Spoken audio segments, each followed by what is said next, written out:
Alright, what's up guys? We are back with another season of Master Duel. We've got a lot of new packs that have come out. We've got a lot of new, we have a structure deck, a few new packs, multiple ban lists that have changed absolutely everything. And we've got, of course, the cup going on right now. So a lot's going on right now. Ban list, a tier list could really kind of be helpful right now. So let's get started as quick as possible. We have Gishki. Gishki, I think, is right around tier 3. Usually play this with sprites. They didn't hit Sprite Elf, which means that Gishki Sprite is still very much playable. And it's they did hit all of the other cards like that are played by Sprite, like the frogs and the nimble stuff. So this is probably one of the better ways to actually play sprites. Like pure sprites is still good. You just play any kind of rank 2 engine. But this deck is actually quite good. I think it's right around tier 3. It's not like broken. It's not like destroying the meta, but it definitely is a pretty good deck, and it can hand loop. It's quite decent. Next is Ninja. Ninja, honestly, I think is on the higher end of Rogue. Ninja is actually a pretty good deck, and there are a lot of... There was a time where Ninja was actually topping regionals pretty consistently. Now, that was when Ninjas were out, and Ninja actually has a fairly good matchup against Kashtira, because it doesn't really matter. That stuff gets banished. It's not the end of the world for Ninjas. They actually have a decent matchup against them because they can Book of Moon their stuff. And generally speaking, that's actually pretty good for Ninjas. Now, the problem with Ninjas is that it actually doesn't have a great matchup against Pearly. So if you play against Pearly, you're in a very bad position. But if you play against Kashtira, you're still doing pretty well. And then just generally against other decks, it has a decent matchup. So it's kind of stuck somewhere at the top end of Rogue. Next is Pearly. Pearly is probably the best deck in the game. The problem with Pearly is it's already good in like the TCG and the OCG. But the problem with Pearly that is additionally bad in Master Duel is that there is no side decking. There's no game 2. You can't just go, oh man, they're playing Pearly. I'm gonna put in a couple of kaijus. I'm gonna put in maybe a dimensional barrier. Like you can't do that in Master Duel. None of that is possible because in Master Duel you're going. It's all game 1s, so you have to main deck kaijus and stuff like that just to be able to beat Pearlies, because they make a monster that is unaffected by everything, and it's like 6,000 attack. You can't attack over it because your strongest monsters are like access code talker if you still play it. So it's tough to attack over it. It's unaffected by all activated effects. You can, maybe if you're playing skill drain, you can kind of like out it that way because a continuous effect will still get rid of it. But for the most part, it's a really, really tough card to out. And then the engine in general is just very, very, very consistent. So the only way to really beat this deck is to play Underworld Goddess. And again, Underworld Goddess, while your opponent has a bunch of interruptions where they can they can put stuff on the bottom of your deck as you're building your board. So before you can ever get to 4 monsters, so you can Underworld Goddess them, they're going to be able to shuffle back your stuff onto the bottom of the deck. So it's actually a really, really tough matchup, especially in Master Duel. And from what I recall, there's actually more cards that are scheduled to come out for this deck, and it's already one of the best decks in it is probably the best deck in Master Duel already, and there's more cards that are supposed to be coming out for it. So it's just it's actually kind of sickening how good this deck is in Master Duel, and it's even better than in other formats. It's insane. Next we've got Kashtira. Kashtira is probably like a tier 1 deck, maybe top of tier 2. Kashtira is a very good deck because Arise Heart's like really, really broken, and it's at 3 in Master Duel, which it's not at 3 anywhere else. It's actually banned in certain places. But yeah, it's actually really good because Arise Heart just, if you go first and you summon Arise Heart, every card that leaves the field is banished instead. That is a death sentence for so many different decks that operate in the graveyard. So if you don't have an Imperm or a Book of Moon or a way to deal with the Arise Heart, you basically lose, because so many decks in Yu-Gi-Oh rely on the graveyard. You're toast. And then of course the deck can go second, it can go first, they can play stuff like D-Shifter. It's just a really, really, really powerful deck. Easily tier 1, tier 1, probably tier 2, somewhere around there. Top of tier 2, bottom of tier 1. I don't think it's as good as Pearly, but I don't think it's that far from Pearly, honestly. I think it's a pretty, like, Pearly versus Kashtira is probably like a pretty fair matchup. Next is Tearlaments. I never thought I'd say this. I honestly think Tearlaments is like Rogue, and I think it might even be behind Ninjas. Like, They hit this deck so badly, so many times. They hit it on this previous ban list, honestly, for no reason. Like, out of nowhere, like, the deck was not doing well. It was maybe, I don't remember what I put it in my last tier list. I maybe put it at tier 3. The deck was already, like, a tier 3 deck. And then they just came out of nowhere and then hit another card. And then on release of the tier limits Kashtira, they limit it to 1. So I thought, like, okay, they're going to hit some tier limit card because tier limit Kashtira is coming out. So they don't want to, you know, if they're releasing a new tier limit name, they want to hit the old ones. So it's fair. But they end up hitting the new tier limit name anyway. So that was just kind of bizarre. They really, really, really hit tier limits over and over and over. The deck is in a very, very tough place. Next, we've got Rescue Ace. Rescue Ace is... it's a deck that is going to be good at some point, but it's just not good right now. I'd probably say it's somewhere around Rogue. It actually is dominating in the OCG as we speak, but there's so many different support cards that need to come out for all of this to be possible. So as of right now, I'd say it's probably somewhere around Rogue deck.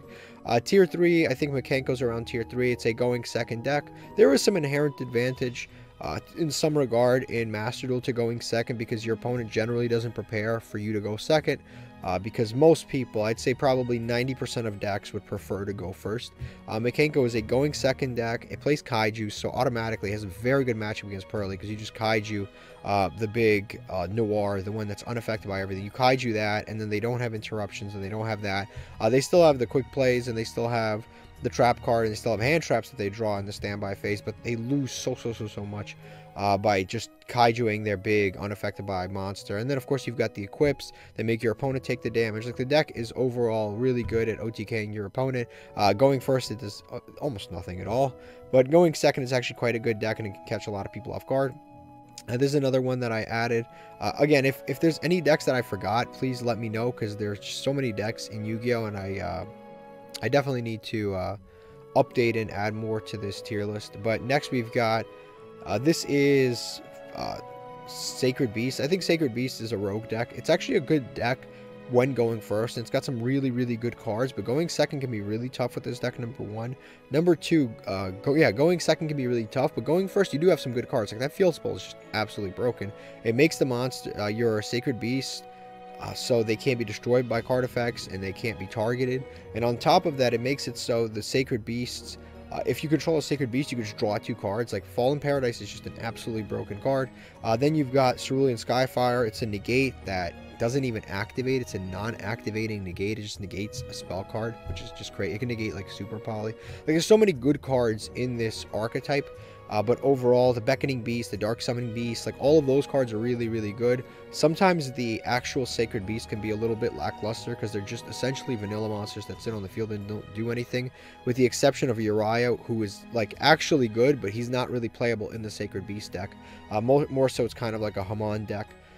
So I'd say it's probably somewhere around Rogue. Prediction Princess is another Rogue deck. This is a flip effect deck. It probably is now the best flip effect deck. It's probably between this and Subterror. But this actually also got new support in the last pack. I'd say that the new support makes the deck better, but the deck was never really that good. The whole point is just to get Pot of the Forbidden onto the field, and Pot of the Forbidden basically has a bunch of effects that from cards that are on the ban list. So you've got, like, Pot of the Forbidden can destroy all your opponent's spawn trap cards, or draw 2 cards, or I believe it's like a take a card out of their hand, or destroy all their monsters. Remember, Harpy's Feather Duster is now unbanned. When that card was created, Harpy's Feather Duster was banned. It's not even banned anymore. Lightning Storm's out. Raigeki's out. Like, a lot of those cards that were banned and were a big deal aren't even banned anymore. So the deck actually is, I'd say, probably somewhere around the middle of Rogue. Adagnister is probably another kind of like Rogue deck. It does the same thing as Pearly, but, like, not as well. So it basically just summons a monster that's unaffected by everything, and that's sort of your end board. Then you have a few negates in the graveyard that you can, like, banish and do stuff with. But basically, yeah, this deck is essentially a worse Pearly deck. Not that they play the same way, but that their end board is similar. And in a metagame where everyone is prepared for Pearly and everyone is main decking Kaijus, it's really bad when you're playing the Adagnister Dark Monster, the one that's unaffected by everything, because everyone's running a Kaiju anyway. They're running Underworld Goddess, they're running Kaijus, and they're running all of the stuff to basically deal with Pearlies, which in consequence also deals with the Adagnister board. It's kind of sad. Next, another Rogue deck, I'd probably say, like, the higher end of Rogue is Dinosaurs. Dinosaurs are pretty good. They're waiting for more support, but if I'm being 100% honest, I don't think that the new Dinosaur support will actually put Dinosaurs over the top. I think Dinosaurs are at a point where they're actually really, really power crept and need like some really powerful cards to come out to really put them over where they are right now. Like, the deck is still very good and it can win a lot of different matchups, but it can struggle very, very much with a lot of the higher tier decks. And it's also a very high rarity deck, like annoyingly so. Next is the Adventure deck Pure. Never play Adventure Pure. It's an absolute disaster. I don't think this deck is even playable Pure because the main engine is like so heavily hit on the ban list. I'd say it's probably avoid at all costs. There's very few decks that even play the Adventure engine anymore. Personally, I haven't seen it in so long. So it is avoid at all costs. This is back to a Rogue deck. This is Exo Sisters. Exo Sisters right now is kind of a Rogue deck. They are pretty good once they get set up because they can basically banish 4 cards a turn, which is a lot, right? Banishing 4 cards a turn is a lot, and it basically is like super effective against decks that use the graveyard or move the graveyard. So against decks like Tearlaments, it's a very good deck. Fortunately, you know, if Tearlament's not good, this deck isn't good. And you've got decks like Kashtira that banish everything anyway, so the graveyard essentially doesn't exist, in which case this deck is utterly useless going second against Kashtira. And if Kashtira is one of the top decks that you're going to run into in Master, then this is just not a very playable deck, but it is still definitely a Rogue deck. Next we've got, this is a Labyrinth. Labyrinth is, I'd say, probably like a tier 2 deck. Labyrinth is a very strong deck, and it has a very good matchup against some of the higher tier decks like Kashtira, like Pearly, because they actually play floodgates, trap cards, stuff like that. It can go second because nothing really matters. It can go second very easily because it doesn't matter if you go second against Arise Heart if you just set 5 pass. Like, set 5 pass just can easily beat Arise Heart, because the whole point of Arise Heart is you want your opponent to be banishing, you want your opponent to be sending stuff to the graveyard, and you want to interrupt them in that regard. You want them to be activating monster effects so you can use Fenrir. But if you just set 5 pass, you put Kashtira in a very weird situation where them banishing all of your cards to the graveyard doesn't really matter. And then once you get rid of, once you out the Arise Heart, after that the game just becomes very, very easy. Like, the deck is very good. It's definitely the best trap deck in the entire game. It's better than Eldritch, it's better than Altergeist, it's better than all of the others because it has such an insane grind game.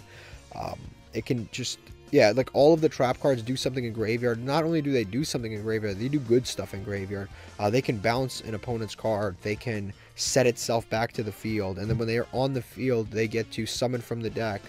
They get to summon and then bounce their own monster. Like, the Labyrinth cards are very, very well made, and that's why it is in tier 2. And of course the boss monsters are very good. Lovely is very good. The Knight is very good. Like, they're all very good. And whether you play the Furniture build or you play the super duper Floodgate Stun build, either build is really good against the metagame. The Furniture build has an insane grind game. I mean, literally every card you activate ends in a Chain Link 4. Every single card, like Chain Link 4, Chain Link 4. That's the Furniture build. And then the Stun build, the one with all of the floodgates, that one is just no one's prepared for, because everyone has taken Lightning Storm and 4-piece Feather Dusters out of their deck because now they're playing Kaijus for Pearly. So this gives this deck a great opportunity to become even better. And then of course if you run Skill Drain, you beat like 90% of decks in the game, because the second you activate Skill Drain, there goes most of everybody's outs to everything. Next is Lightsworn. Lightsworn is considered building something else, and I always tell people, if you're going to build Lightsworn, build Tearlaments instead.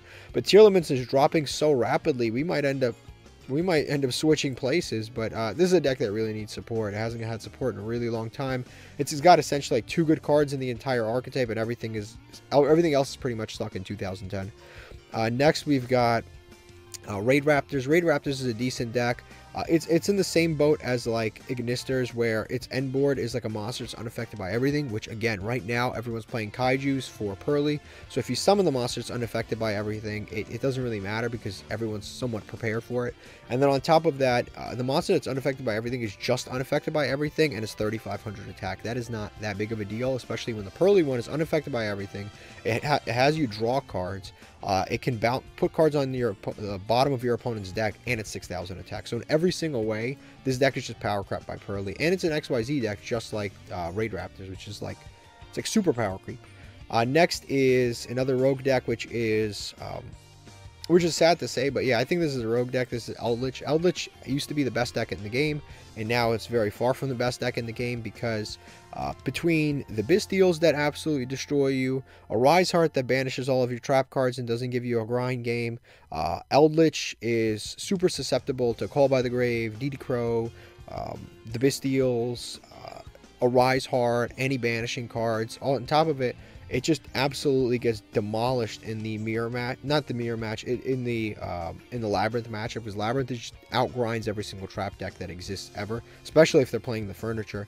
So in general, this deck is just super, super fallen off where it used to be. It's almost sad. Like, this deck was almost like tier 0. When the game came out, it was like disgustingly good, and now it's like, it's kind of sad too, because you have like the art, the alt art, and it's got all of these cool things around it, but it's just not as playable as it used to be.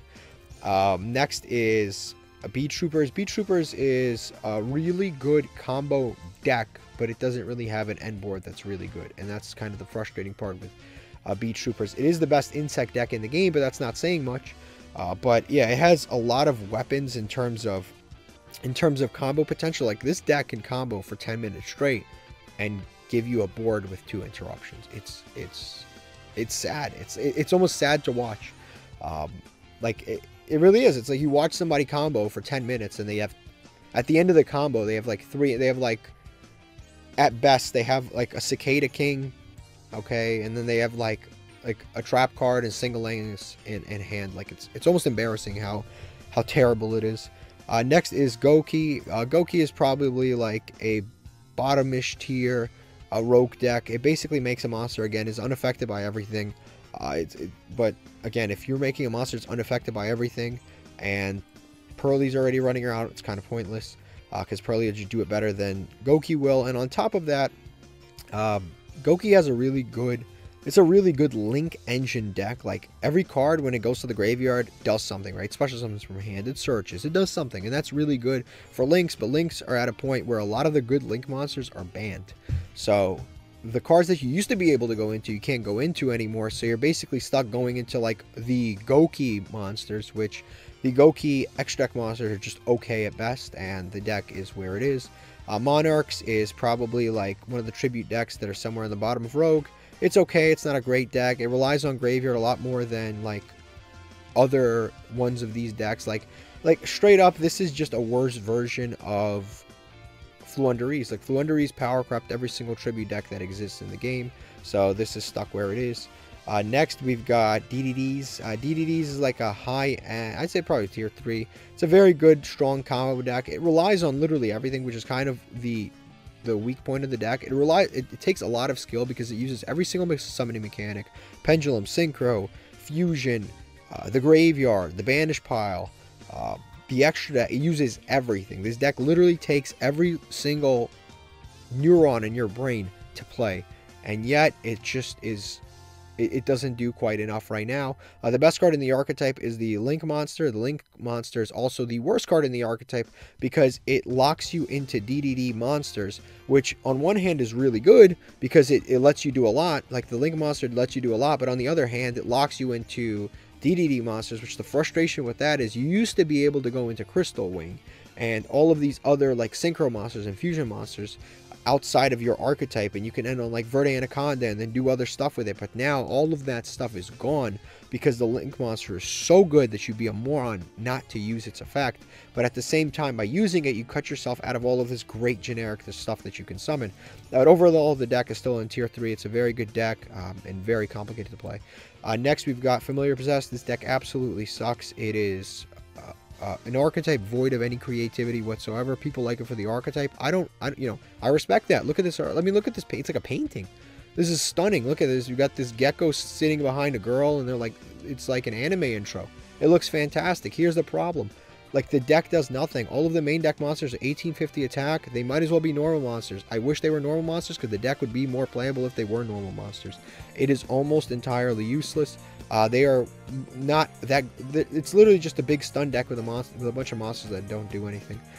Next, we've got Neos. Neos is probably like a rogue deck. It's still waiting for more... It's still waiting for Air Neos. Why is Air Neos not out? We all want to know. Why is it? Why is Air Neos not available in Master Duel?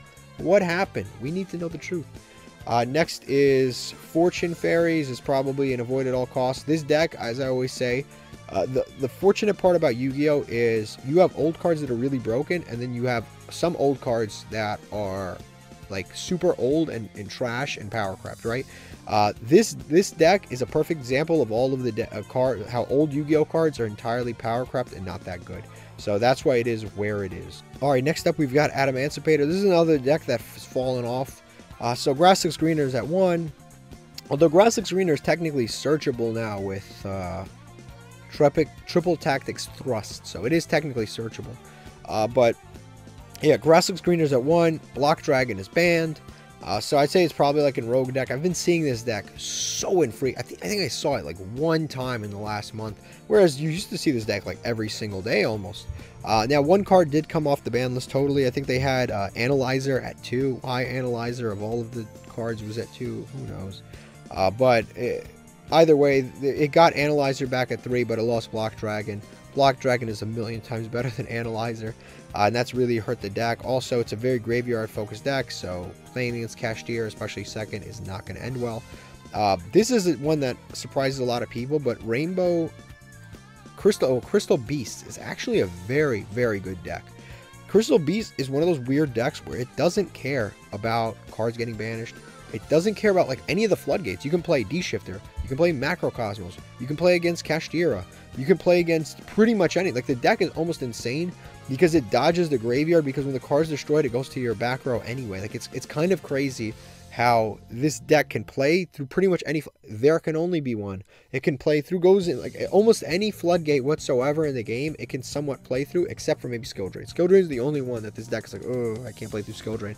But like literally almost any other floodgate in the game, this deck can just pretty much play around, which is really sick. And it can play all of the floodgates in the game. Now the only thing with this deck that's kind of a little bit on the worst side is that the deck is a little bit as I always say, the end board is a little bit lackluster. Sometimes your end board is like Conclave and a Baguska, and yeah, it's like Conclave, a Baguska, and then like, you know, one of the Crystal Beasts in the back row so that you can bounce stuff.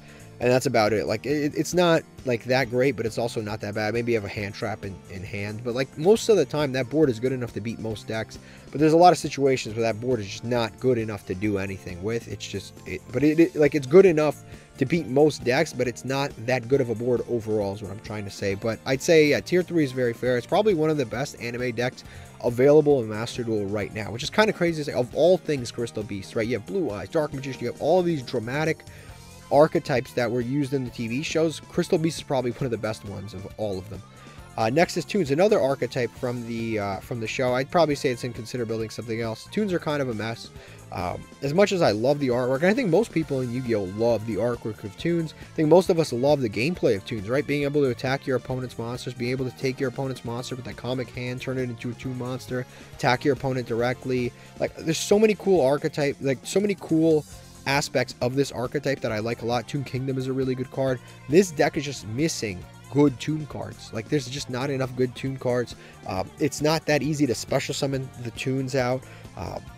The only ones that can attack directly the turn they're summoned is Dark Magician Girl and the Blackluster Soldier. But Blackluster Soldier has an effect where you can banish a card, then you can't attack. So you being able to attack directly is actually not even that good, unfortunately, because most of the time you'll be using the banishing effect. Like, the archetype has some good cards, like a very small handful of good cards, but for the most part, the archetype really, really needs support. And I always say this, like, I put in Consider Building something else because it's not that strong, but in reality, there's absolutely nothing else like this deck. That's why I love it so much. But at the same time, just because there's nothing else like this deck doesn't mean that it's really good. So I probably put it at the bottom of Rogue. But again, it's just, the only reason I can't put it here is because there's literally nothing else like this deck, but it is super awesome. Pendulums, I always kind of like rank Pendulums somewhat the same.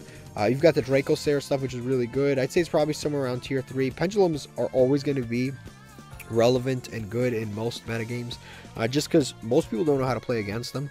And as long as Electromite is in the game, it creates a very, very broken resource engine for the Pendulum deck. So as long as that is in the game, it's just always going to be a relevant meta 3, tier 3. It's very, very reasonable for that.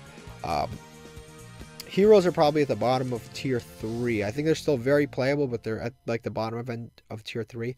Yeah, this deck is very, very strong. Especially if you establish a board going first, or you have Dark Law, you have Dark Law with Phoenix Enforcer, maybe you have Sunriser, like something simple like that. You establish a board like that, it's very, very tough to play against. Also, the deck is really resilient against hand traps. I don't think a lot of people realize how resilient this deck is against hand traps. Like, it's really, it can play through any hand trap except Nibiru. It can play through pretty much any hand trap. Now, Nibiru is a different story, but no one's really main decking Nibiru because you don't want to main deck Nibiru and then run into Labyrinth, for example, because Labyrinth, like, it does nothing against Labyrinth. So for the most part, it's in a weird position where it's actually quite good right now. Shaddolls are probably somewhere in Rogue. No one really plays this deck anymore. Pure, Invoked, or with tier limits, like, no one really plays this deck, but Winda on board pretty much outs every single deck in the game except for Labyrinth, right? Every single one of these bigger decks up here are losing are pretty much losing to Winda. Now, the other thing I'll say about Shaddolls is if you are playing Shaddolls and you end on a Winda, most people are main decking Kaijus for the Pearly matchup. So if you end up playing against someone who's ready for Pearly, you'll just lose your Winda and you'll lose the game.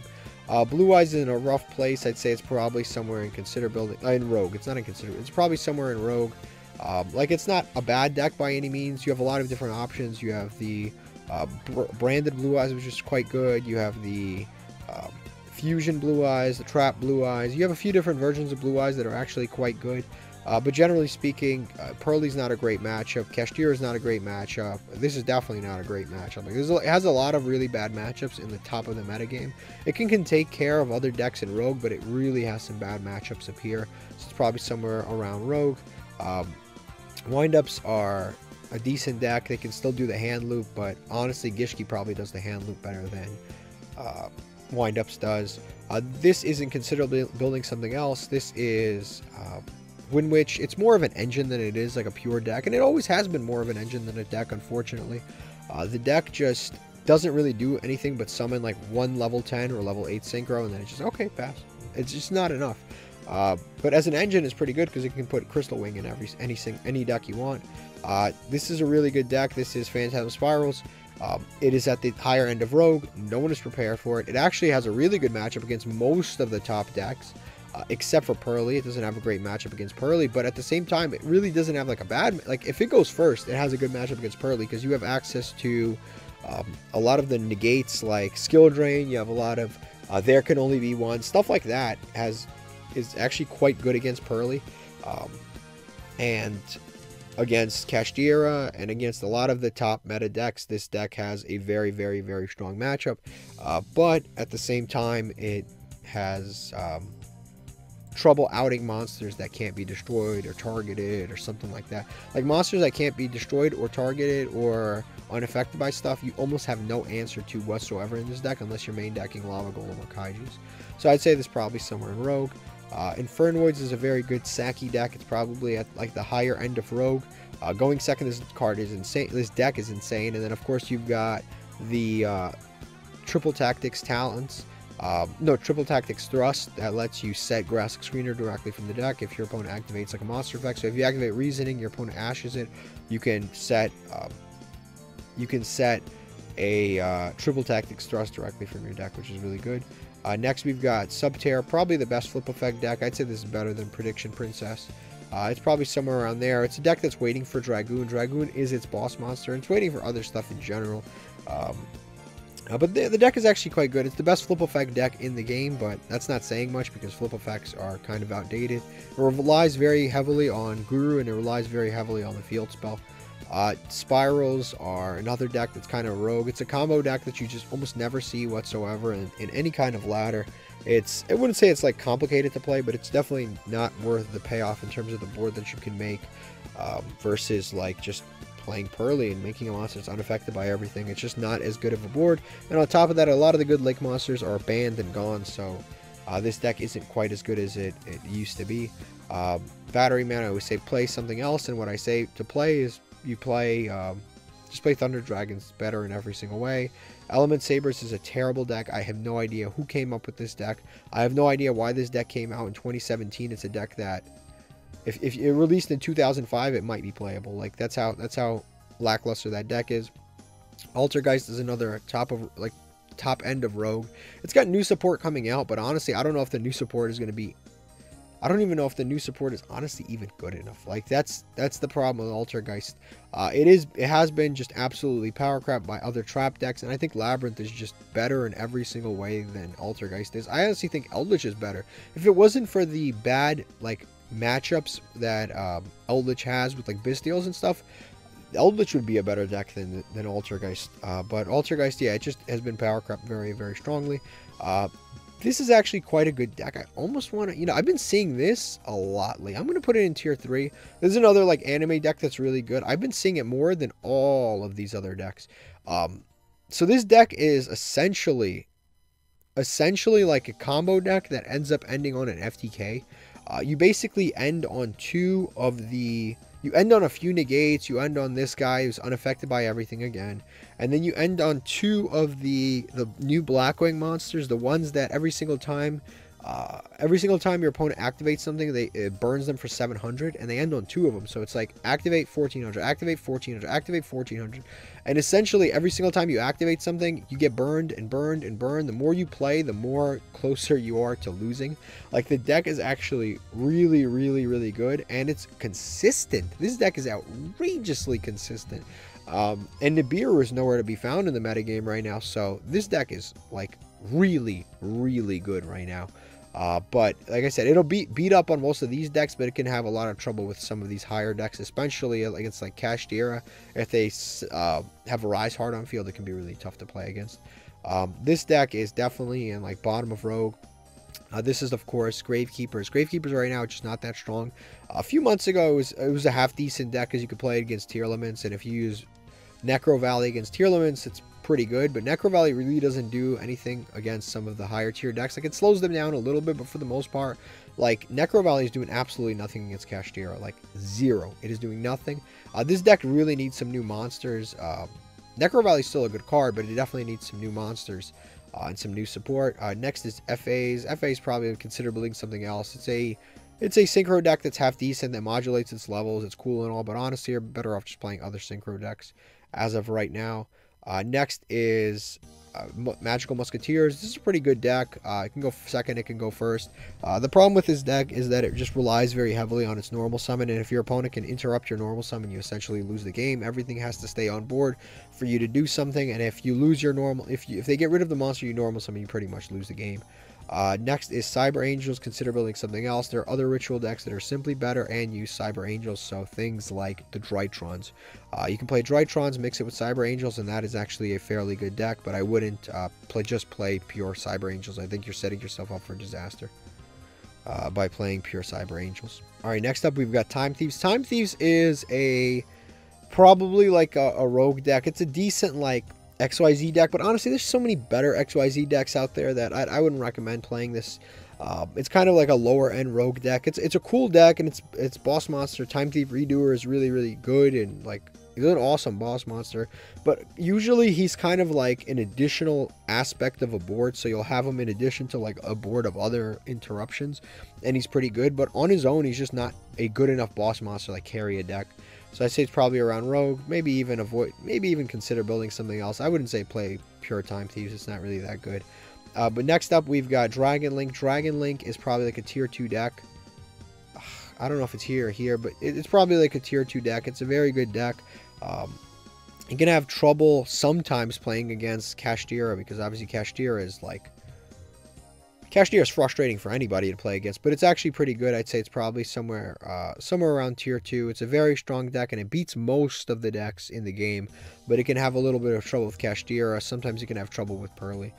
Next, we've got Photon. Photon is probably around this area. It's a good deck, and the new support is actually quite good. The only real issue that this deck ever had was bricking. Like, that's the problem is when you're playing a bunch of high-level monsters, you can run into some seriously bricky hands. Now, the deck is a lot better than it's ever been. It's in a better place than it's ever been. It's got a bunch of new support. It's almost like Konami releases new support for this every 6 months, which is like crazy because no other deck gets this kind of treatment. So I'd say it's probably around Rogue. But I can't even say it needs more support because it literally gets new support like almost so regularly. I think we've had 2 packs featuring new Galaxy Eyes cards. Like, we've had it twice, and yeah, I'd say it's an okay deck. Next, we've got Cyber Dragons. I'd say is probably around Rogue. Going second, the deck can definitely do some things. Going first, it can definitely do some things. The best way to play it is probably to summon the monster that's unaffected by everything, which is the Dark Cyber End. Yeah, it is a Cyber Dark End Dragon is probably the best way to play it. But again, if people are prepared for Pearly and they're playing Kaijus and they're playing Underworld Goddess, then they can probably prepare for the Cyber Dark End Dragon, unfortunately. So it's probably somewhere in Rogue. Jinzo is terrible. Don't play it. It's a deck built to stop trap cards. And look at this tier list, right? Which decks here play trap cards? Let's look at tier 3 and above. What decks play trap cards? We've got Labyrinth, and that's it. All the other decks play Imperm, but they don't play any other trap cards. So that's where we are in the game, and that's why Jinzo is where it is. Predaplant is a decent deck. I'd probably say it's somewhere around Rogue. It's cool mixed with Branded because you can use the Predaplant engine to search like Brand Diffusion, stuff like that, and you can use Branded stuff to put Predaplants in the grave. Like, it's a cool synergy, but I'd say it's probably Branded is probably better just played pure. Dragon Maids is somewhere in Rogue. I don't know exactly where, but somewhere in Rogue. It's a decent dragon deck that is much worse than Dragon Link. Some people play the Dragon Maid stuff in their Dragon Link deck, which kind of alters some of the play lines, but ultimately, for the most part, it's a Dragon Link deck, and I'd say it's an okay deck, but it's just a little bit too power crept and a little bit too slow to be really good. This is actually a really good deck. Probably put it in tier 2. This is MathMech. MathMech actually does... Usually when there's a tournament, MathMech at least has 1 or 2 spots in the top 32 in a Master Duel, or top 36 in a Master Duel tournament, so I can't really take that away from this deck. Bystials have kind of lagged off a little bit. They're not quite as prevalent because Bystials aren't really as good against like Kashtira, and they're not really as good against Pearly.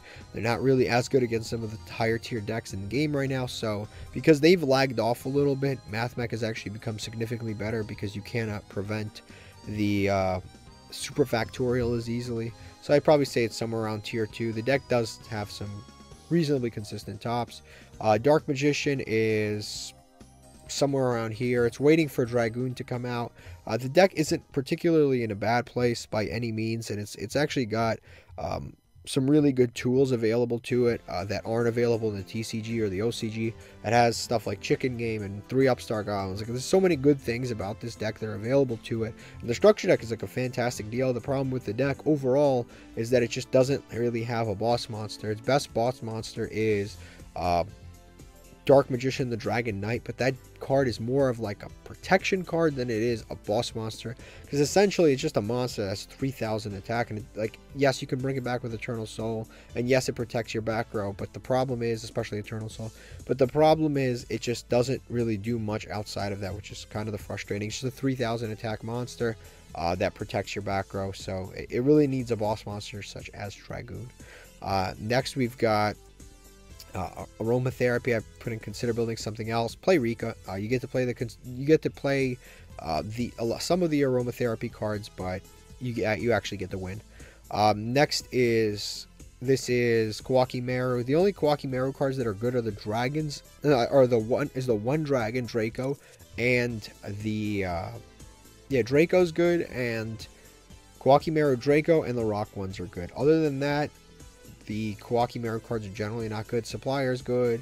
Some of the other Quacky Mirror cards that are played at Emancipator are good, but for the most part, the archetype is just all over the place and not really that good. Trap Trick is actually a good deck. I'd say it's probably somewhere around tier 3. It has a really, really good matchup against... has a really good matchup against a lot of decks, but it like almost auto loses against Labyrinth, because Labyrinth just is a better trap deck than Trap Tricks, unfortunately. But it has a really good matchup against like Cashier, or has a really good matchup against Pearly, if you go first. It has, like, this deck, I always say Trap Trick is the best deck in the game as long as it goes first, because almost like it's so tough to play through a Trap Trick board. They have so many interruptions and Book of Moons and like so many ways to interrupt you. So going first, this deck is very, very strong, but going second be a little troublesome. Phantom Knights have fallen off to some degree. I probably saw it somewhere in like Rogue. It's like a good Rogue deck, but again, it relies on the graveyard. If you end up playing against Cashier, you essentially just lose. I'd say it's probably somewhere around Rogue. It's better than a lot of the other XC decks in the game, but not really like that broken. This is Dragoonity. Honestly, Dragoonity is just the worst Dragon Link. It's better just play a regular pure Dragon Link deck. That is just so much better than playing Dragoonity. The problem with Dragoonity is it just, although it has some cool tools, the end board and the consistency with Dragon Link is so much higher than Dragoonity. Yeah, I'd recommend playing Dragoonity instead. But I can't really put it in consider building something else, because it's not like significantly worse than all of these decks. It still is a good standalone deck. It's just not as good as playing Dragon Link. This is Evil Twin, Live Twin. I'd say it's probably around like a Rogue 3 deck. It's good with sprites, and it's probably one of the premier ways to play sprites now, just simply because pure sprites have been hit so badly. Like, yeah, they hit a lot of the pure sprites so much that this is probably one of the better ways to play sprites, because you can still summon level 2s onto the board quite easily, and multiple level 2s onto the board. So it's probably right around tier 3. All right, next up we've got Burning Abyss. Burning Abyss is another Rogue deck, unfortunately. It's kind of stuck somewhere in the middle of Rogue. It's a deck that really relies on Graveyard in the same way that Lightsworn does, but I think it's better than Lightsworn significantly, just because it has a really good Link monster that's still legal. It's Cherubini, and that card is just really good. So I'd say probably right around Rogue. Again, it's hurt by Kashtira, but if you don't play Kashtira, like, it's still got a decent matchup against the meta. Noble Knights are good, but I think there is support that's coming out somewhat recently. This deck is awesome. I mean, it's got, it plays with equip cards, which is like a type of mechanic that's just not very prevalent in Yu-Gi-Oh, which is really cool. So it's got some new stuff coming out. Hopefully that bumps the deck up just a little bit. Zombie World, I always put around tier 3. This deck has like an interestingly good matchup against a lot of different decks in the metagame. In the case of like, it messes with a lot of decks that rely on having certain attributes on the field. So Cyberse, this can mess with it. Dragon, if you don't have dragons, you can't go into the main rocket monster, the Striker Dragon. You can't go into Pisty. This messes a lot with just Zombie World in general. Just messes with a lot of type-specific decks, which is actually quite nice. So if you have those matchups, this instantly becomes like a tier 1 deck. And generally, the deck can play through a lot of interruptions. It's very resilient. I actually have a deck profile on the channel for this deck. It's actually quite good. And like I said, it's gotten me to the highest ranks the last few seasons. So pretty good deck. Next is Floowandereeze. I think Floowandereeze is high tier. It's like a top of tier 3 deck. It's a deck that's like perfect for Master Duel. The same way that Pearly's perfect for Master Duel. Everyone plays Maxx C. Maxx C does nothing against you. And on top of that, all of the junk that you need to play around Maxx C doesn't do anything again. Like it doesn't help you. Like Call by the Grave does nothing against this deck, because unless you use a hand trap, then it'll do something. But like, you can't Call by the Grave like a main deck monster. It doesn't do anything, because they all banish themselves. On top of that, you can play D-Shifter, which is the most broken hand trap in the game, as long as it's operable in your deck. Which is, D-Shifter is better than Ash. Maxx C is better than it's better than all hand traps, as long as it doesn't affect your deck. So that naturally is just very good for this deck. This is a deck that to this day you can pretty easily put very few gems into it, not even really need an extra deck, and then get to master with this deck. It is really that easy. Sword Soul is probably like a tier 2 deck. It's good, but it's definitely fallen off quite significantly. It has a little bit of trouble hanging with some of the larger archetypes. And it doesn't make Underworld Goddess quite as easily, so you actually have to main deck the Kaijus and Karakuri and stuff like that to play a little better with Sword Soul. But overall, it's still a very, very good... It's probably the best synchro... It is the best synchro deck in the entire game right now. I mean, unless you count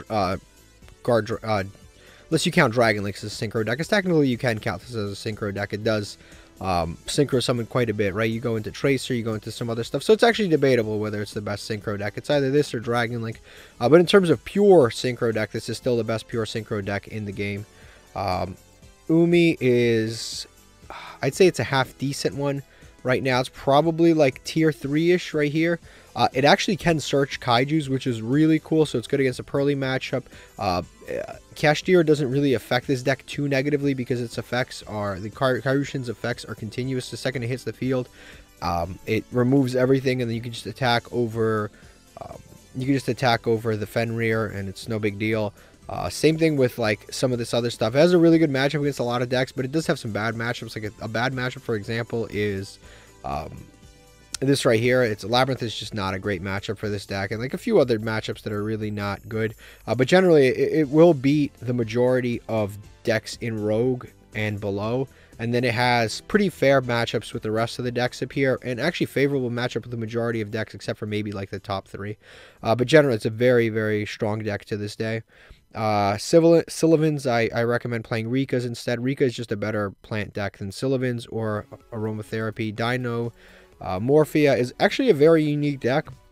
And you just have to pay half your life points, pay half your life points, pay half your life points, and that allows you to continue to do things. You can negate monster effects, you can send things to the graveyard, you can summon Rexstrom that negates all of it, or prevents your opponent from activating certain monster effects. Like, the deck has a really, really cool... it has a really, really cool gameplay loop that is unique to this deck, and I think it's somewhere around Rogue. You can move it up, you can move it a little down, but it's somewhere in Rogue. It just isn't quite strong enough yet to compete with some of the larger decks. Despia is a very good deck. I'd probably put it... In recent tournaments, it's been doing actually really well. I'd probably put it in like tier 2. It's actually almost shocking how well it does, because so many things have gotten... Like, it's not even that they've hit ways to get to Branded Fusion in addition to Branded Fusion so many different ways, and yet it doesn't really matter, because as long as you can have one Branded Fusion, as long as Branded Fusion resolves, most of the time you will win if you're playing Branded. So Branded is very good. Also, it's got the best grind game out of almost all of the top tier decks, except for maybe Labyrinth. Labyrinth has a better grind game, but out of all of the top tier decks here, this grind game's insane. And then, of course, you've got the Bestials. You can main deck them, and they don't hurt you at all. They actually help you. Then we've got... They're not just dead hand traps. They're actually good. Thunder Dragons are another deck that is higher Rogue. It's overall a fairly good deck. I think if Colossus was more than one, the deck would actually, you know, kind of like move up somewhere around here. But unfortunately, with one Colossus, it can be a little tough to establish a board, especially when everyone's playing Kaijus and ways to out it. And generally, it's just one Colossus is just too easy to out. You have so many different imperms and so many different things that just can stop one Colossus, and then you can just play as if it's not even there. Invoked is a deck that's fallen off a lot, I'd say. It's probably somewhere in the middle of Rogue. It's another deck that's kind of fallen off with some of the older fusion decks. Shadal's, Tier Elements. Like, a lot of the older fusion decks have really, really fallen off, especially since Branded Despia is just, in every single way, just a better deck than... It's a better fusion engine than... It's a better fusion engine than Invoked ever was. It locks you into fusions, but which Invoked does not, but just generally speaking, it's better in every single way.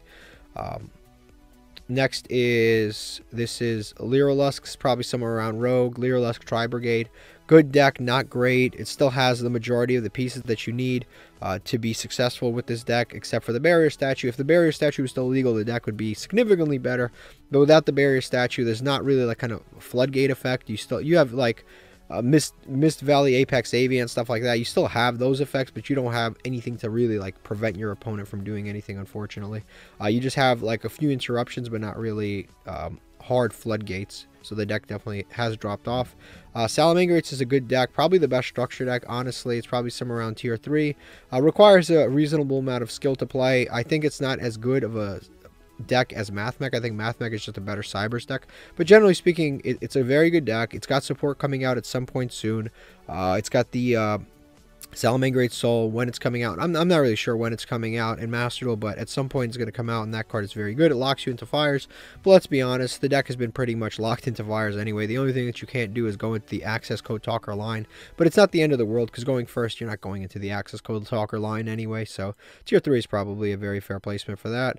Scareclaw is a good deck. I'd say it's very top of Rogue, maybe even Tier 3. This is another deck that's really good. It is waiting on a bit of support, but the deck overall is really quite strong. Its boss monster, the Link 3, is good because it essentially prevents your opponent from doing anything that to get rid of it, which is really cool. Once you can get to that Link 3, it's usually pretty much game. Like the Link 3 plus a few other supplementary pieces is usually pretty good. I'd say it's just a little bit, it's not that it's inconsistent, I'd say it's just a little bit on the weaker side. Sky Strikers is probably somewhere around Rogue. It doesn't help. First of all, Sky Striker struggles getting rid of monsters that are like unaffected by everything. Sky Strikers always struggle with that. You do have a searchable Kaiju now, but most Sky Striker players don't even bother to play it anymore, which is a little odd. I mean, if I had a searchable Kaiju in any one of my decks, I would definitely be playing it, but a lot of them don't even play it, so that early matchup can be a little tough if they're not playing it. Kashtira is a tough matchup because everything that leaves the field, it's banished instead, so you can't get your spells set up and ready to go. And then some of the other matchups are okay, but yeah, when the top two matchups are like super effective against you, can be a little tough. Drytron is probably around Rogue. This is a deck that a lot of people disrespect because it's not like as meta relevant as it was, and everyone just kind of dropped, but it's definitely not a bad deck, and it's the best ritual deck we've got in the entire game. It's just a little bit weaker than it was on release, obviously, because some things got hit. This is Utopia. Utopia it has the Galaxy Eyes problem, where it's got so many support cards that you have to like sit down, like, what do I use? Like, you don't even know what it's got so much support, it's outrageous.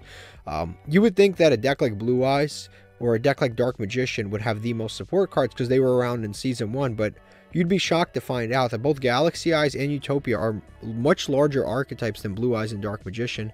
And yeah, I don't really know why. There's like so many so many cards in this archetype that you have to like, it almost doesn't, you don't even know what to do with the deck. It's kind of crazy.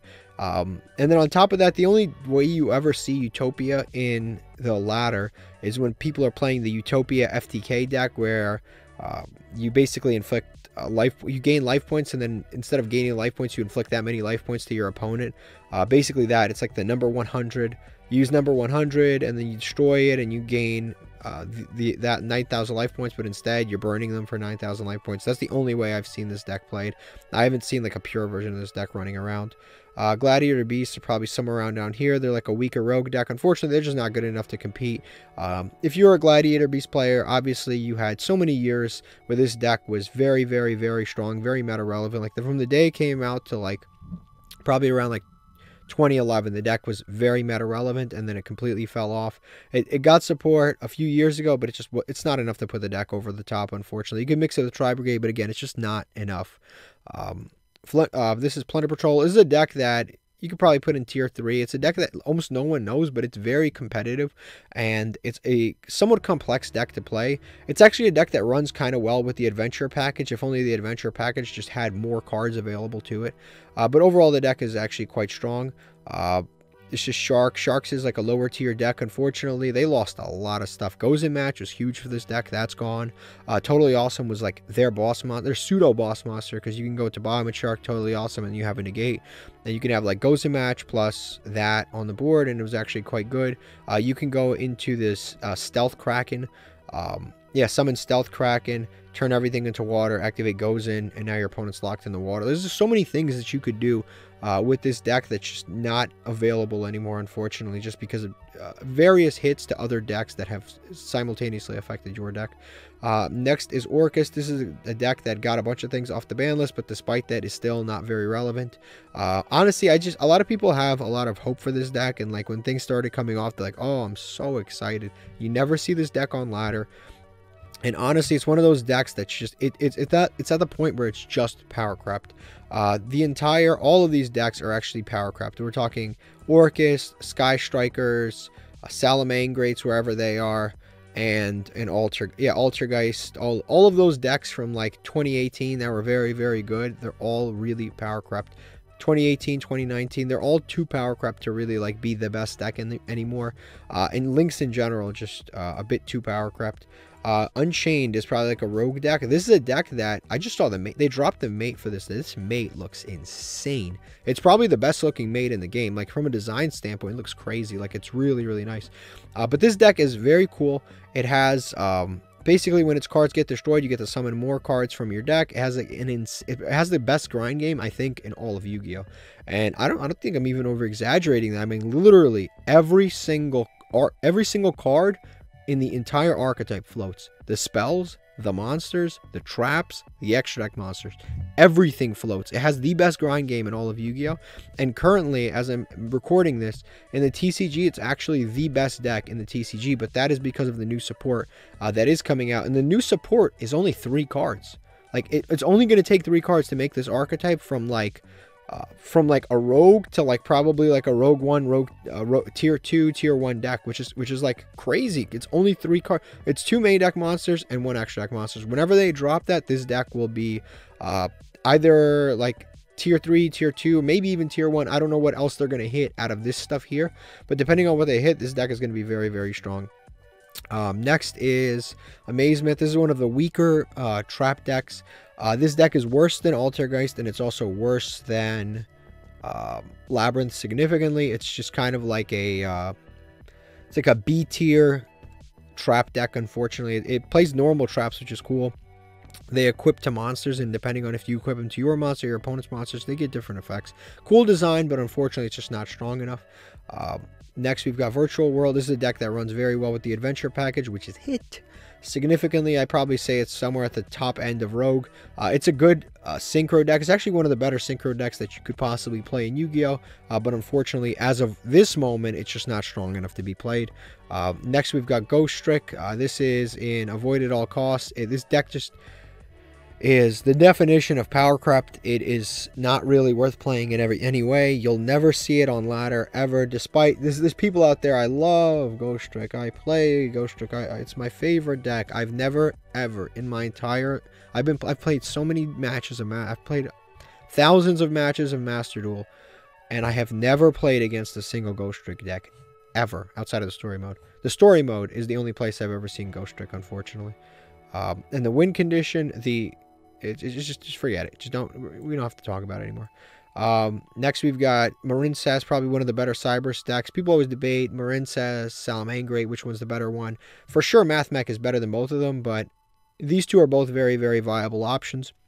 One thing that I'll hold against this, in this current meta, because obviously the current meta matters in regards to grading these decks. Otherwise, you could just watch one tier list. You never have to watch another one again. It changes every season. With Pearly being so popular and everyone running outs, like Kaiju outs, Kaijus are super duper good against this deck, like outrageously so, because you essentially make a monster. It's equipped with 3 other monsters, and it's unaffected usually by everything if it's made by Crystal Heart, and then it has like a spell and trap card negate, and then you have Marincess Wave in hand.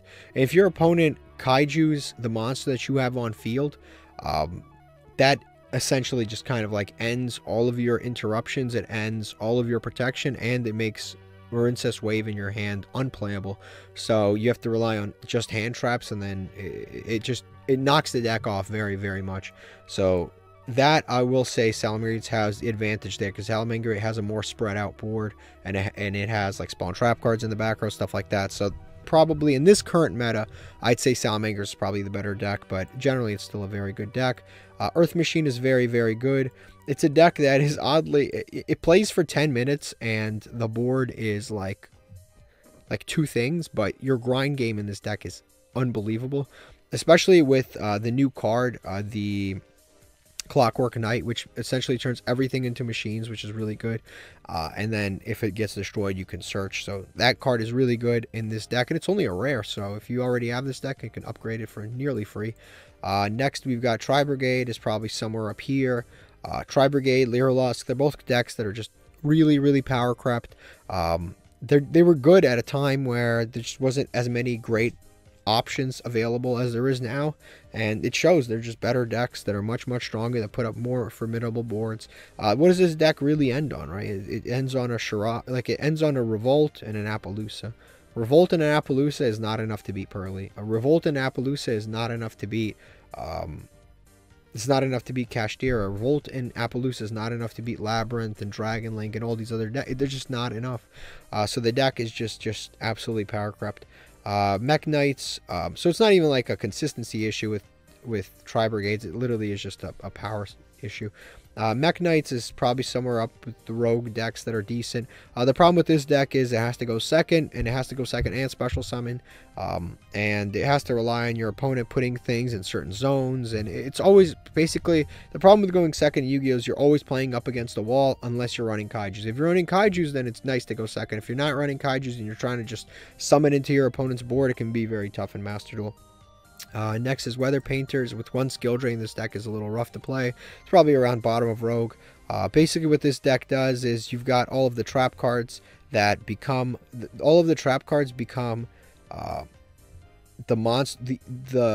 effects of the monsters that you have on the field. So even if you have skill drain, you can play under skill drain, which is really cool. But with one skill drain, this deck is just not quite as good, and generally it's not a super strong deck to begin with. Harpies is, I'd say, like a rogue deck. It's got some cool options. Like it's very good against back row decks, which are not super strong right now. It has a rank 4 engine that is unbelievably strong. Like it's so easy to go into the rank 4 engine, and it's also very, very easy to go into the not only the rank 4 engine, but it's also very easy to go into the other engine, the Samorg engine. It's incredibly easy to go into Samorg engine, and I remember you used to be able to set up an infinite loop with this deck, and I'm pretty sure you can't do that anymore, but it's still a very, very strong deck. Next we've got Runic. Runic has been sort of like power crept. I'd probably say it's like at the top end of Rogue. They just hit too many cards for it to be like really useful.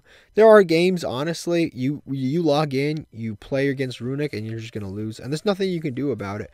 Like sometimes they just get a good hand, and yeah, you're just kind of screwed, because it's such a different game plan than all other decks in the game. And if you're not prepared with the right amount of backer removal, you can just lose easy games like that. Naturia is actually a pretty good deck. Finally, I'd say it's probably somewhere around tier 3, somewhere around here.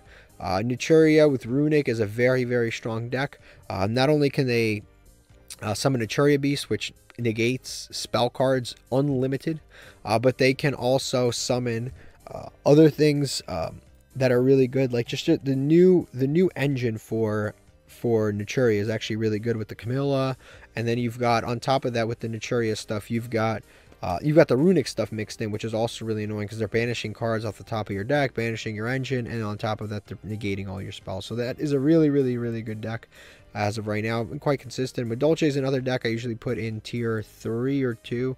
3 or Rogue. It kind of shifts between one and the other. I'd say it's probably like a Rogue deck. It's another deck that's still really good. It's one of the only decks that can still use the Ichizu cards. Unfortunately, most of the Ichizu cards are gone, or fortunately, depending on who you ask. But yeah, it can still use the Ichizu stuff. It can still use all of the Earth Fairy stuff that's left over from prior. The deck is overall really good. Still quite strong, but obviously it's missing some of the Ishizu cards, but it's not the end of the world. This is a deck you almost never see. It's like an artifact from a distant time. No one plays this deck anymore. It's still strong. Like it still can beat a lot of different decks in the game of Yu-Gi-Oh, but without Totally Awesome, it doesn't really have a negate. You can make, I guess, the Elemental Lord, the water one, and discard cards, and you can like hand loop your opponent. But again, like Gishki just hand loops better than this does, so just play Gishki if you want to play water monsters and hand loop. Cleforts misses skill drain. It's another kind of tribute archetype like Monarchs. It's just kind of like a relic from a distant past. It's a little too power crept to be good right now. It needs some new support in order to move up this tier list. Fluffles are pretty good.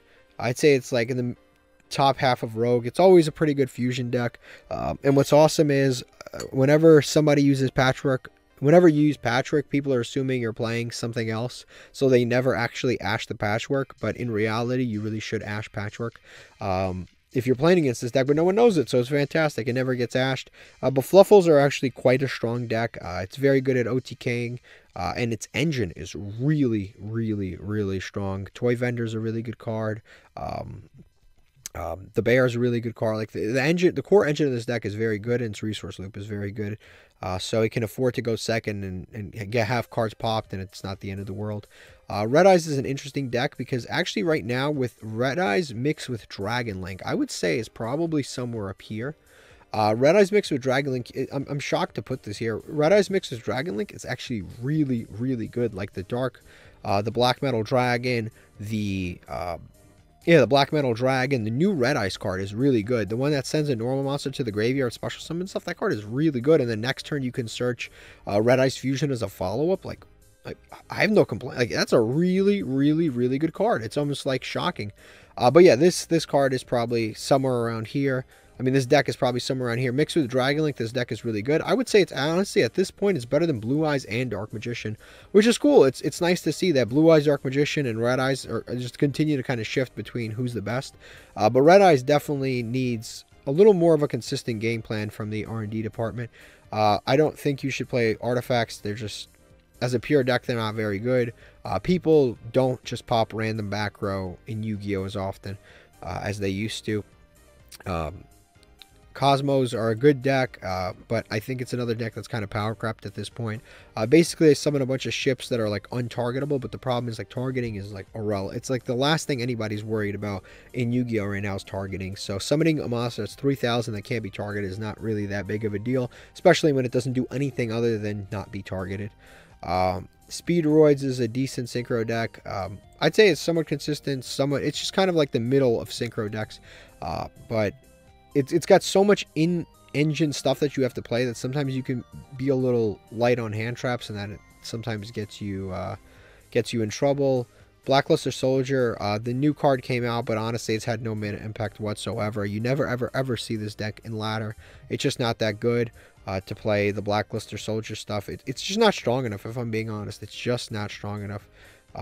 Next is Shiranui. Shiranui, I'd say consider building something else, and I'd say just play some of the Shiranui cards in Zombie World, and you'll have a much more consistent deck than playing Shiranui on its own. The problem with Shiranui, it doesn't have a great way to mill any of its cards, and most of the cards activate in the graveyard. They have graveyard effects, or they have card effects when they're banished from the graveyard.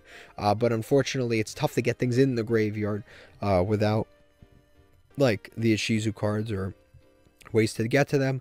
This is one of the worst archetypes of all time. I don't even think it's even salvageable. It's such a horrific archetype. It does absolutely nothing. I always say this, there's not a single card in the Roid archetype that you can like read and go, wow, if other archetypes had this, it'd be broken. Like every single card in this archetype sucks. It's shocking how bad this archetype is. Like this and Fortune Fairies, like two archetypes that like you read every card. It's like, how can not a single card in this archetype be good? Yeah, this definitely needs some modern support. This is another, consider building something else, maybe even avoid at all costs. This is the Magician Girls. Just play Dark Magician, guys. Don't do it. They trigger when they're attacked. You'd have to be playing against an absolute moron to wait till the battle phase, attack your monster, and then what do? You summon Dark Magician Girl back from the graveyard? Come on. True Dracos are quite good as a tribute archetype. It's power crept by Floowandereeze, because Floowandereeze is just better in every way, and Floowandereeze doesn't have... Well, Floowandereeze actually does have 1,000,000 hits on the ban list, just like True Dracos has 1,000,000 hits on the ban list, but Floowandereeze doesn't rely on the graveyard as much as True Dracos does. So it's even more disconnected from modern Yu-Gi-Oh! Than True Dracos is, and that makes it better. Buster Blader is a deck that I wouldn't really recommend you play. It's just a deck that has to go first because it has to basically set up a lock where you summon Buster Dragon and Destruction Swordsman, which is this dude right here. You basically have to set up those two monsters. If you don't set that up, it does nothing, and you have to do that going first. This is Digital Bugs. It's such a weak archetype.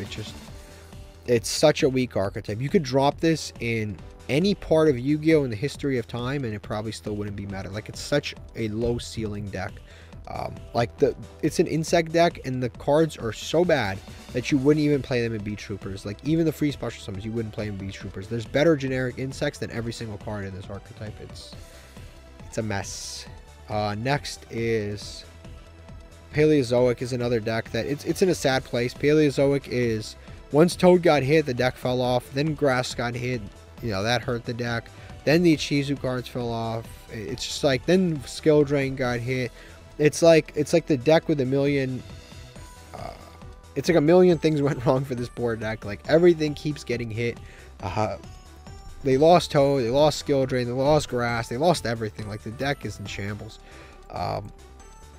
This is the most expensive deck that's just okay. This is the most expensive deck in the game, and it's only tier 3. This is actually the Luna Light deck. Not Luna Light. This is Fairy Tail Luna Kaiju. It's a cool deck. Don't get me wrong. Cool deck. I own it. Like, that's how cool I think it is. It is the most expensive deck in the entire game. It has the most URs. And if there was ever a meta game to play it, it would be right now. Because this deck is good against Kashtira. This deck is good against Pearly. This deck is good against Despia. This deck is good against Dragon Link. This deck is good against almost every single deck up here. Because it plays Kaijus. Kaiju's over a big monster. And then it has Lightning Storm. And, you know, you choose it. Lightning Storm, Raigeki, all of the other going second card, board wipes. Then you just basically make number 100 and attack over your opponent. It's super duper good. Exodia, don't play Exodia. There's no point. You essentially, if you're playing Exodia, you essentially have to go first. If you go second, you've already lost. If you go first and you get hand trapped, you lost. So it's in a weird spot where Exodia, your whole goal is to draw out your entire hand and summon, basically get Exodia in your hand. If your opponent has one hand trap, most of the time you're toast. Unless it's Max C, in which case you basically win. But generally, I wouldn't recommend playing it. Spell books are okay. I'd mix it with a spell archetype of some kind. I wouldn't play it pure just because I don't think that they're strong enough. Crusadia is kind of like in the top middle of Rogue. It's another deck that's just kind of power crap. They used to be a very, very, very, very strong deck. It used to be the best, one of the best decks in the game. But again, power creep is something that really hurts decks more than anything else could possibly hurt decks. This deck got power crept unbelievably. Over the last few years. You can go second or you can go first with this deck, but either way, it's just not good enough in terms, like, it's not as good of a going second deck as Mekanko, and it's not as good of a going first deck as, like, I don't know, like Pearly. Like, it's just not as good of a deck going first or second as any of the other decks, so it's just subpar. This is a deck that is power crept. But like, it's still somewhat playable, but with only one Praying Kids Meow Meow, it's just not quite as good. Also, the Adventure Engine is so badly hit. It's like, I always say it, like, the Adventure Engine has more bricks than it has usable cards at this point. So that's very unfortunate for them. This is Zodiac's. I'd say Zodiac's somewhere around here. It's kind of just like a decent going second deck where you just activate Lightning Storm, summon Borbo. Yeah, you summon a Zodiac monster, go into Borbo, attack directly, and then make Zeus with 6 materials. That is the game plan for this deck. It's been the game plan ever since Master Rule 5 came out. This is, I'm going to put this with the other Pendulum deck. Pendulums will always have like a good place in the metagame. Now, Pendulums do have a little bit of an issue right now because they have to play through Kashtira, kind of picking random zones where you can't activate cards. But as long as that doesn't happen, the deck is pretty much where it's always been. It's going to be very good. Dream Mirror is a very bad archetype. Very cool art, very poorly designed archetype. It just has too much going on. You have to have different field spells, give you different effects. And you have to basically, like, if you have the dark monsters, you need the light field spell in the field. If you have the dark field spell, you need the light. And it's like, it's such a disaster, honestly. It just requires too much to be going right for you. And even if there are cards that put, there is a card that puts field spells on both sides of the field, it's still just not good enough. Next is, this is considered building something else. This is Ancient Gears. Ancient Gears is another archetype that's super duper duper power crept. It needs some new support because it is a going second archetype that has trouble OTKing. And honestly, you should just play Earth Machine instead. It's up here, and it uses some of the Ancient Gear cards. Symphonic is another deck that's kind of like a rogue deck. It doesn't really put enough interruptions on board. It can put like a couple interruptions on board. There's a few 2.5 card combos that ends on like a Vortex Dragon, Appaloosa, Borload, like stuff like that, but I don't think it's quite good enough to really compete with the big boys. This is another Ritual archetype. It's probably at this point better than Drytron, but it's just not good enough to compete against some of the better decks in the game, as I've said. But it's a cool ritual deck, and it's got a nice ritual engine. I will say that it just needs a really good ritual archetype to come out to really abuse it. Next is ABCs, probably somewhere around Rogue. It's a deck that, you know, the adventure package fell off and this deck fell off, unfortunately, but it does have some cool tools as Therion King Regulus. It's still got a lot of cool stuff, but just not as strong as it used to be. I'm going to put Earth Machine rank 10 somewhere around Rogue. I think playing regular Earth Machine is much better than the rank 10 going second OTK version. This is more resilient, it has a better grind game. This is better for OTKing, but if you don't OTK, you just lose the next turn. I wouldn't play what are these things called? Whatever this archetype is called, I forgot it off the top of my head. Therions. Yeah, I wouldn't play Therions like alone. Therions are good mixed with one of two things. You can mix Therions with plants, in which case, yeah, you make like a plant link deck, and that is usually pretty good for mixing with the Therions, because you can use the plant Therion monster, and you can use the machine Therion monster King Regulus to have a negate, or you can mix it with machines, in which case you have a negate that way. So either way, you have a negate. Yeah, negate or summon from the deck. Slifer, is this Slifer? Yeah, Slifer I wouldn't recommend playing. Slifer is just very tough to search, unfortunately. The only card that really searches him is the Jack's Knight cards, and they are very, very inconsistent, so I wouldn't recommend playing that.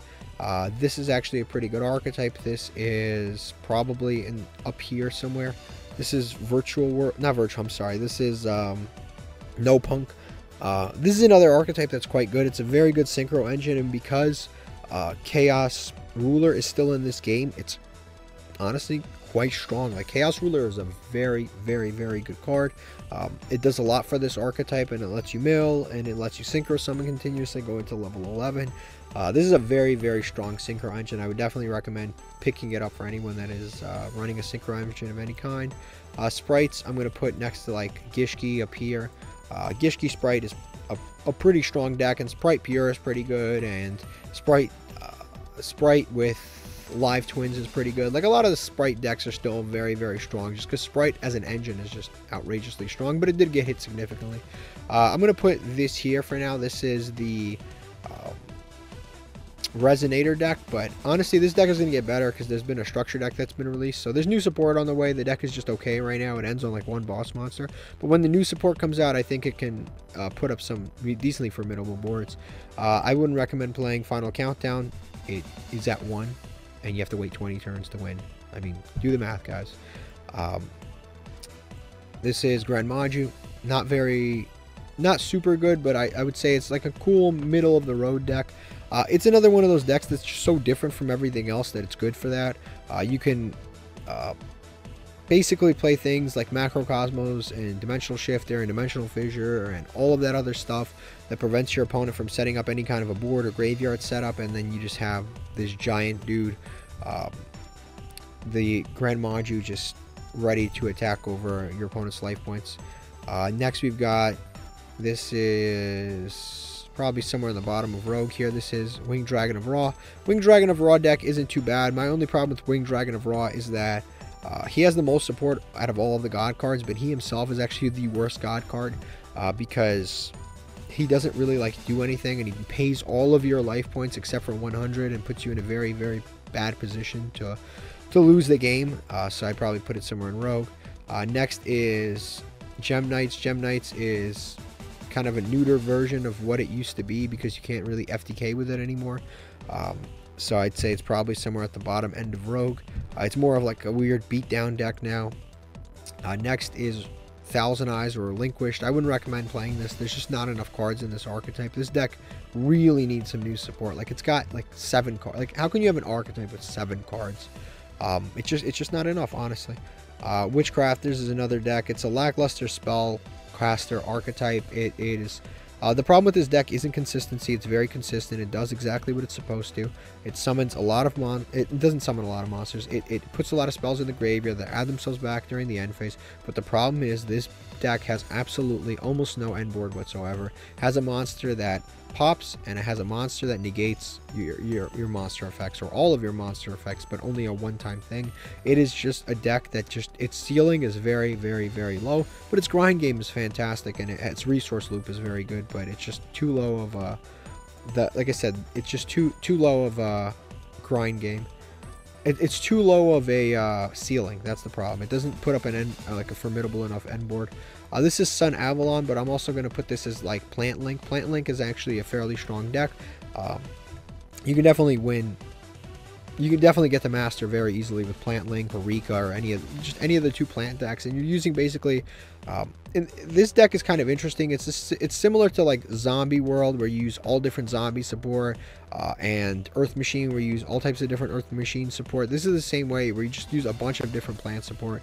It doesn't really matter. It doesn't matter the archetypes are from. It's more about the typing of the archetype, and that is actually quite good.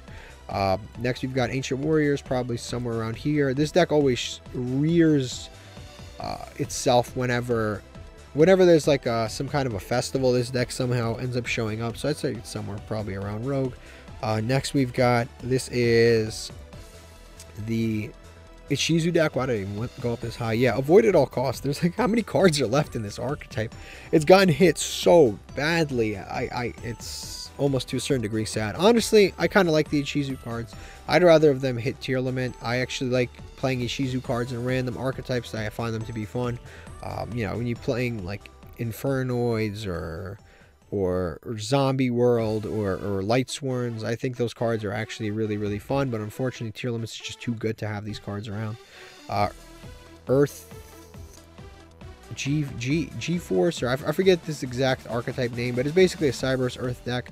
It's probably somewhere around top of Rogue. It basically, you can mix it with either Mathmax or it's G-Golem, that's what it is. You can mix it with Mathmax or Salamangreates. It makes the deck slightly better, but less consistent, unfortunately. Sue Ships is not a great deck, but it's probably at the bottom of Rogue. It's good for every single festival. That's nice, right? Isn't that good? It's a nice cheap option for every festival. This is Crawlers. Crawlers are probably like somewhere around here. It's just another flip effect deck. It's a cool deck, but it's not really all that strong, honestly. It's got a few monsters that are good in its archetype, like its big boss monster, which is level 9. Like, that card is pretty good, but other than that, the deck is just kind of power crept. It was never really meant to be all that great. It was kind of like pack filler even when it came out. Next is Skull Servants, is probably somewhere around here. This is just another zombie archetype. With this deck, the entire point is to OTK, because you send a bunch of Skull Servants into the graveyard. You have a King of the Skull Servants that gains 1,000 attack for every Skull Servant. You got a million different ones, and then you attack and you win the game. Honestly, I think playing pure Zombie World is just better than playing Skull Servants. Rika is a really good archetype. I'd say it's probably somewhere around tier 3. I think this is actually the best budget deck in the game. Like, from what I've heard, this is the best budget deck in the game. I haven't done like all of the math on it, but just in terms of the gem slash resources that you put into this deck is actually, yeah, it's the best. Is what I'm basically trying to say. Yeah, the amount of dust slash gems that you would need to put in this deck to make it is the best deck that you can get for it, basically. Very good deck. It basically just tributes your opponent's cards or your opponent's monsters as cost, and that's very good against most decks. Unfortunately, it doesn't work against Pearlies as far as I know, but generally it's actually very good. Next, we've got Gaia. Gaia is like a bottom tier rogue deck. Unfortunately, it's just not good enough as of right now. The deck's just, yeah, it's just not strong enough. It's a going second deck at OTKs, but unfortunately, like, how in the world are you going to OTK Pearly when they're monsters, unaffected by everything. It's 6,000 defense. Like you're just not gonna OTK that monster, unfortunately. It's a very tough matchup. Next is Numeron, is another deck that's fallen off. It's crazy because this used to be the best going second deck in the game for such a long time. But the problem is that a lot of archetypes right now are very, very resilient, and they have a lot better grind games than they did when the game came out. So it's very tough to play against. Like, for example, this has a grind game. This has a grind game. This really has. This is a deck right here that made Numeron unplayable. Like, this deck has such a good grind game, you can't even try to play Numeron against it because you can summon more than 4 monsters on your opponent's turn. So even if they wipe your board, you just summon more monsters and then they can't OTK you.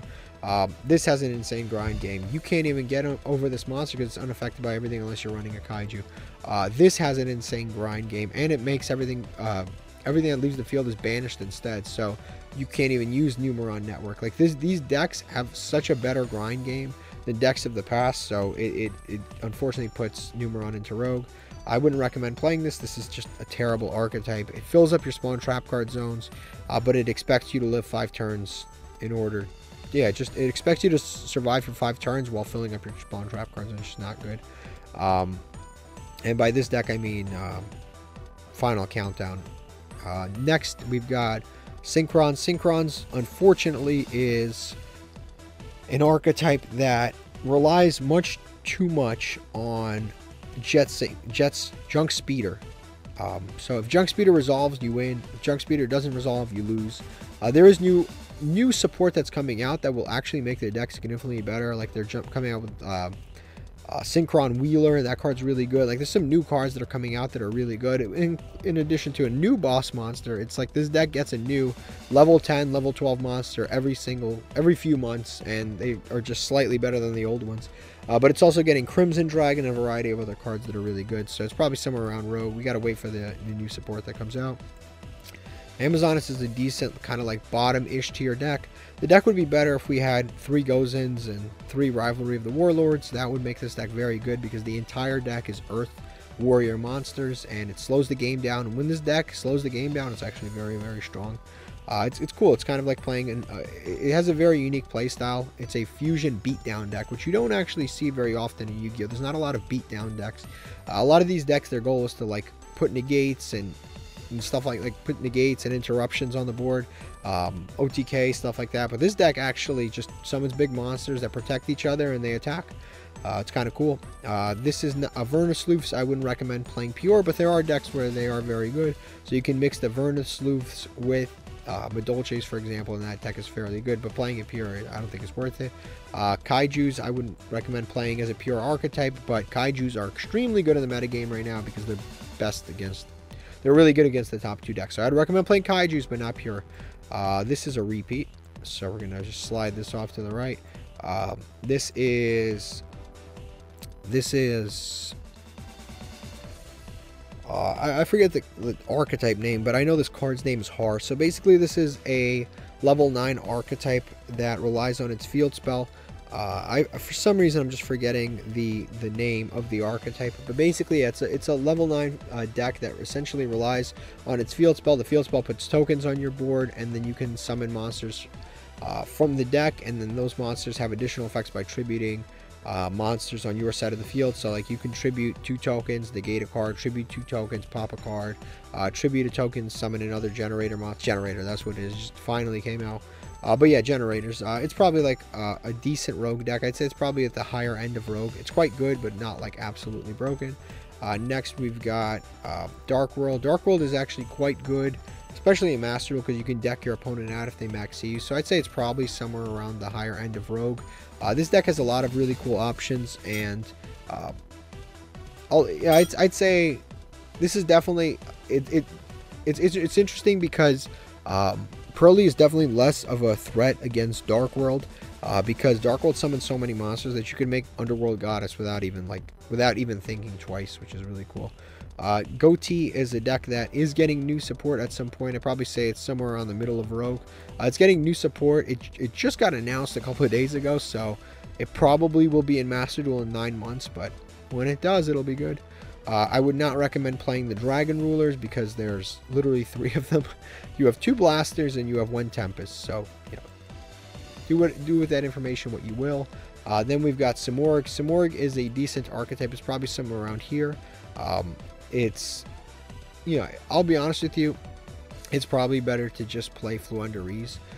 Simorgh has a different playstyle than Floowandereeze, but there is some crossover between the 2 archetypes, and at least in the Master Duel, you still have the Simorgh, the Bird of Sovereignty, which is their Link monster, which is kind of cool.